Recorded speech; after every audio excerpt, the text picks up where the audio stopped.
Nothing is ever late. Alan Watts on Synchronicity and Divine Timing opening reflective hook. What if I told you that you've never been late for anything in your entire life? Not once. Not ever. Stop for a moment. Let that sink in. Every missed opportunity, every delayed flight, every moment you thought you were behind schedule, what if none of it was actually late? What if everything arrived exactly when it was meant to?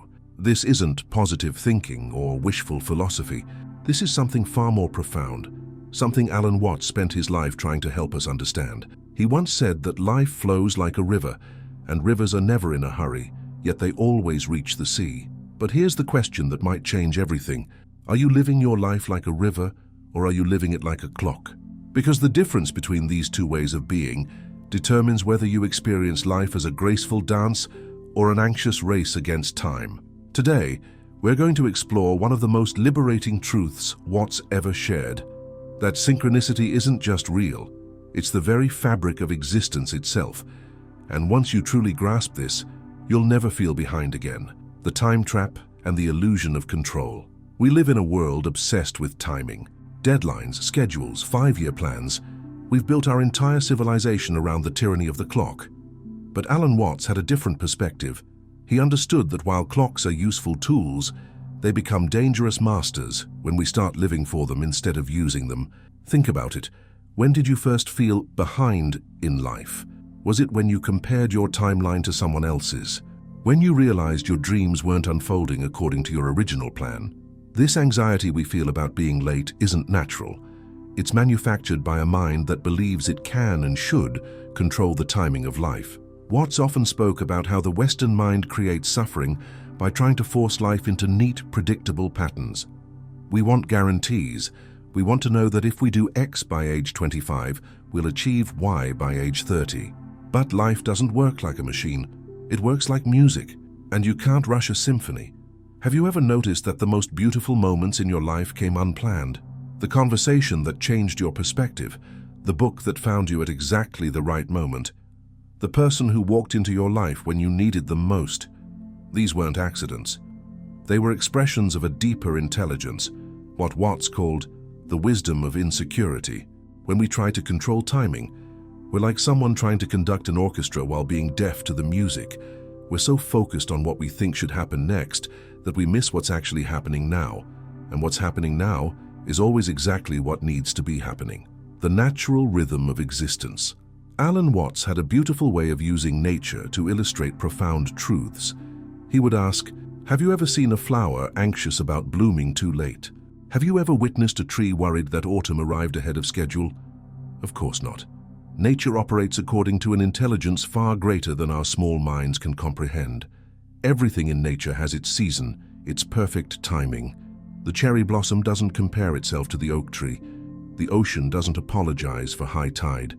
There's a rhythm to existence that flows beneath our human concerns about being early or late, ahead or behind. Watts taught us that we are not separate from this natural rhythm. We are this rhythm. We've just forgotten how to feel it, how to trust it. We've become so convinced that we need to push and force and control that we've lost touch with the effortless way life wants to unfold through us. But here's what's fascinating. Even when we think we're fighting against this natural flow, we're still part of it. Every struggle, every resistance, every moment of feeling lost or behind, it's all part of the greater dance. Watts would say that even our anxiety about timing is perfectly timed.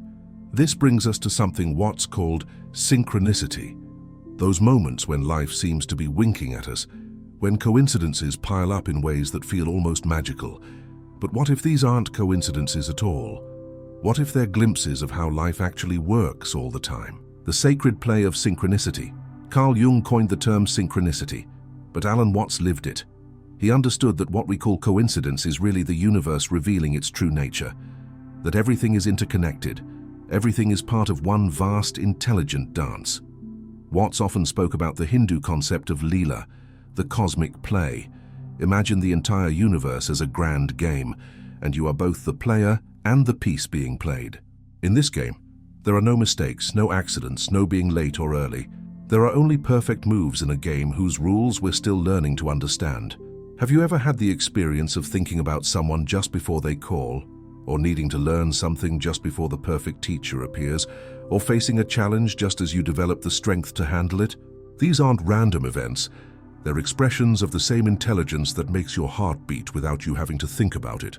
Watts would say that the universe is like a master musician improvising an infinite symphony, and you are both an instrument and the music being played. Sometimes you're the melody, sometimes you're the harmony, sometimes you're the silence between the notes, but you're never out of tune with the whole. This is why he taught that there are no ordinary moments, no throwaway experiences. Every encounter, every setback, every unexpected turn is part of a larger pattern that's too vast for our linear minds to grasp. We see fragments and call them coincidences, but we're actually witnessing the seamless flow of existence itself. But here's where it gets challenging for most of us. To experience synchronicity, we have to let go of our need to control outcomes. We have to trust that life knows what it's doing even when we don't. The mind's resistance to flow. And this is where the real work begins, because every part of our conditioning fights against this trust. Our ego, that small, scared part of us that thinks it's running the show, desperately wants certainties, guarantees, clear cause and effect relationships. It wants to know the plan. Watts had a perfect metaphor for this. He said trying to control life is like trying to hold water in your hands. The harder you squeeze, the more it slips through your fingers, but cup your hands gently and the water rests there peacefully. Think about the areas of your life where you feel most stressed right now. I'll bet they're the areas where you're gripping tightest, where you're most convinced that things should be different than they are, where you're most certain that you're behind schedule or off track. But what if, and really consider this, what if you're exactly where you need to be?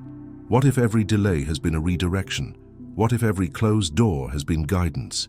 What if what you've been calling failure has actually been the universe saving you from something that wasn't truly aligned with your deepest good? Watts taught that wisdom isn't about having all the answers. It's about becoming comfortable with not knowing. It's about trusting the process even when we can't see the whole picture. He called this the wisdom of insecurity, and it's perhaps the most liberating teaching he ever shared. Because here's the secret. The moment you stop fighting the current, you discover you were never swimming upstream. You were always being carried exactly where you needed to go. The art of sacred surrender. So how do we learn to trust this flow? How do we move from anxiety to alignment?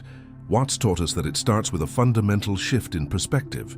Instead of seeing ourselves as separate individuals fighting against a hostile universe, we begin to recognize ourselves as expressions of the universe itself.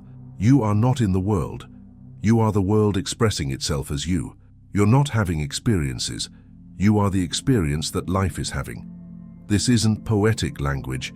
It's the deepest truth Watts ever tried to convey. When you really get this, when you feel it in your bones, everything changes. You stop asking, why is this happening to me? And start asking, what is this trying to teach me? You stop seeing obstacles and start seeing invitations. You stop feeling behind and start feeling held. Watts had a beautiful phrase. You are the universe playing hide and seek with itself. Think about that. Every person you meet, every challenge you face, and every moment of beauty or pain, it's all the universe discovering itself through your eyes, feeling itself through your heart. This is why nothing is ever late. Because every moment is exactly the moment when the universe is ready to know itself in a new way through you. Every experience arrives at precisely the instant when you're ready to learn what it has to teach, even if your ego thinks otherwise. And here's the most beautiful part. Once you start living from this understanding, synchronicities don't just happen occasionally, they become the texture of your everyday life. You begin to see that the entire world is conspiring to help you awaken to who you really are, living the dance. But this isn't about becoming passive or fatalistic. Watts was clear about this. Trusting the flow doesn't mean sitting on the couch waiting for life to happen to you. It means acting with full engagement while holding your plans lightly. It means dancing with life instead of wrestling with it. Imagine you're dancing with the most skilled partner in the world, someone who knows exactly where the music is going, who can feel the rhythm in their bones. Would you try to lead every step? Would you resist their guidance? Or would you relax into the dance, letting yourself be moved while still fully participating? This is what it means to live in alignment with synchronicity. You make plans, you take action, you care deeply about outcomes, but you hold it all with an open hand. You're fully engaged but not attached. You're passionate but not desperate. And when you live this way, magic becomes ordinary. The right people show up. The perfect opportunities emerge. The resources you need appear just when you need them. Not because you've learned to manipulate the universe, but because you've learned to recognize that you and the universe were never separate to begin with. This is what Watts meant when he said that life is not a problem to be solved, but a mystery to be lived. Problems have answers, but mysteries invite participation. And when you participate fully in the mystery, you discover that you were never behind, never ahead. You were always exactly on time. The timeless truth. So here we are at the end of our exploration, but really at the beginning of a new way of seeing. Because once you've glimpsed this truth, once you've felt even for a moment that you are the universe experiencing itself, you can never quite go back to the old anxious way of being.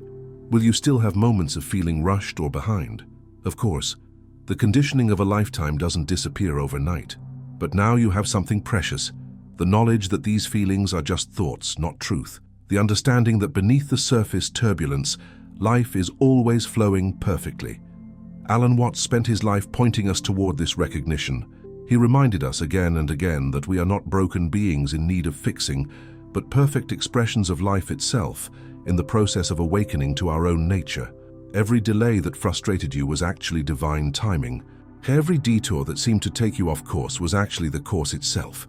Every moment you thought you were lost, you were exactly where the universe needed you to be, to learn what you came here to learn. The river of life is never late to the ocean. The sun is never behind schedule for dawn, and neither are you.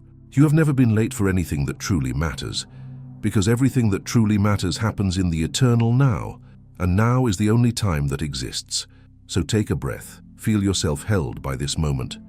Trust that wherever you are, whatever you're facing, however far behind you think you might be, you're exactly where the dance of existence needs you to be right now. Life is never late, and neither are you. If this exploration touched something in you, if it helped you see your life through new eyes, I'd be honored if you'd like this video and subscribe to our channel.